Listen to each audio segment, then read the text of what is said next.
നമ്മളെ മായിൽ തന്നെ കുറെ ഹിഡൻ മാംഗോസ് ഉണ്ട്. അത് പറിക്കാൻ വേണ്ടിട്ട് തന്നെയാണ് ഈ മൂപ്പർദ കേറുന്നത്. തായ് ഏണി വെച്ചതും അപ്പുറത്തുനിന്ന് ഒരു വിളിവാളടുത്ത ചക്ക ഒന്ന് പറിച്ചേരോന്ന്. എന്ത് ചെയ്യാൻ, തായ് കേട്ടതും കേൾക്കാത്ത പതി. ഓക്കെ, തോട്ടിനെക്കാളും വെയിറ്റ് ഉള്ള കത്തിയാന്ന് തോട്ടി കെട്ടി കൊടുത്തിട്ടുണ്ട്. നമ്മളെ ചക്കക്കുട്ടൻ ഇതാണ്. തായ് ഭയങ്കര കാര്യമായിട്ട് നോക്കുന്നുണ്ട് എങ്ങനെ പറിക്കും. ഒന്നുവരെ പറിച്ചിട്ടായിട്ട് 5-3 പറിക്കുന്നെന്ന് പറയുന്നുണ്ട്. കാണുമ്പോ നിസ്സാരം തോന്നുന്നു, ബട്ട് തായ്ക്ക് ഇത് നിസ്സാരമായിരുന്നില്ല. തോട്ടി പൊന്തിക്കൊമ്പാന്ന് പറഞ്ഞ കണ്ട അതിന്റെ തെല്ലി നേർത്തിട്ട് വീണ് അതിനെ കട്ടാക്കിട്ടായിട്ട് ഈ ഓരോ തോട്ടിക്ക് കെട്ടുന്നുള്ള കത്തി വലിയ വെയിറ്റ് ഉള്ള കത്തിയാന്ന്.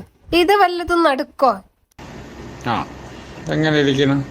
നിസ്സാരം എന്ന മട്ടിലാണ് തായ് ഇത് പറിക്കുന്നുള്ളത്. ചക്ക തോറ്റിട്ട് തായിന്റെ ബൈക്ക് തന്നെ വന്ന് കുറെ എഫേർട്ടിന് ശേഷം ബാക്കിയുള്ളതും പറിച്ചിട്ട് തീർക്കാന്ന് പറഞ്ഞിട്ടാണ് തായ് കളിക്കുന്നത്. അങ്ങനെ നമ്മളെ ചക്കക്കുട്ടൻ റെഡിയായി. അപ്പന്നെ പെണ്ണുങ്ങളെല്ലാരും കൂടിയിട്ട് തുടങ്ങി ചക്കക്കറി വെക്കാൻ. ചക്ക മുറിക്കാൻ ഒരാള്, തൊല്ലാൻ ഒരാള്, അങ്ങനെ കുരുവല്ല പിള്ളമാരെ കൊണ്ട്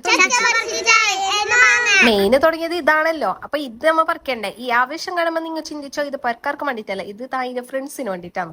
ഈ മയില് കൊറേ മാങ്ങിണ്ടായിരുന്നു. ഒരിക്കൽ പറിച്ചിട്ട് എല്ലാവർക്കും കൊടുത്തി, നായ്ക്കുടിക്കാർക്ക് അങ്ങനെ എല്ലാവർക്കും കൊടുത്തി. അപ്പൊ നമുക്ക് വീഡിയോ എടുക്കാൻ കഴിഞ്ഞിട്ടേ ഗൈസ്. ഫ്രണ്ട്സിന് വേണ്ടിട്ട് എന്ത് ത്യാഗം സഹിക്കും. ഈ മാങ്ങല്ലുള്ളത് മീത്തിയാന്ന്, അതുകൊണ്ടാണല്ലോ ബാക്കിയായതില്ല. മുഞ്ഞാൻ തന്നെ കൊടുക്കട്ടീനു എല്ലാവർക്കും. തായിനെ കൊണ്ട് കഴിയുന്നത്ര തായ് പറിച്ചിട്ട് ആൾക്ക് ഈ 2 മാങ്ങന്റെ മുഞ്ച് കണ്ടിട്ട് ഞാൻ പറഞ്ഞു ഞാൻ തരില്ല. പറിച്ചതെല്ലാം ഒന്നും നമുക്ക് തരാതെ തന്നെ തായെല്ലാം ചങ്ങൈമാർക്കെടുത്ത് പറിക്കിടുന്നതിന്റെ ഇടയിൽ എന്നെ നെസിൽ കൊണ്ടുപോയിട്ട് ഇതാ ഒന്ന് കവിറ്റ് തോന്നുന്നു. ഈ കാണുന്നത് തായിന്റെ കഷ്ടപ്പാടാണ്. ഷോപ്പിലിരുന്ന് കണക്കൂട്ടുന്ന അത്ര നിസ്സാരമൊന്നല്ല മാങ്ങ പറിക്കുന്ന പണി. കൊടുക്കാനുള്ള ആവേശത്തിൽ തന്നെ പച്ചമാങ്ങ ബേറിയും പൂത്തമാങ്ങ ബേറിയും പാക്കാക്കിട്ട് വെക്കുന്നുണ്ട്. അത് പറക്കിയിടുമ്പോഴത്തേക്ക് നമ്മളെ ചക്കക്കറി വന്ന് തായ് ഇത് പാങ്ങുണ്ട് പറയുമ്പോഴത്തേക്ക് ചക്കക്കറി കൂട്ടാത്ത ഞാൻ ഇത് കൂട്ടി. അപ്പൊ ഓക്കെ, ബൈ.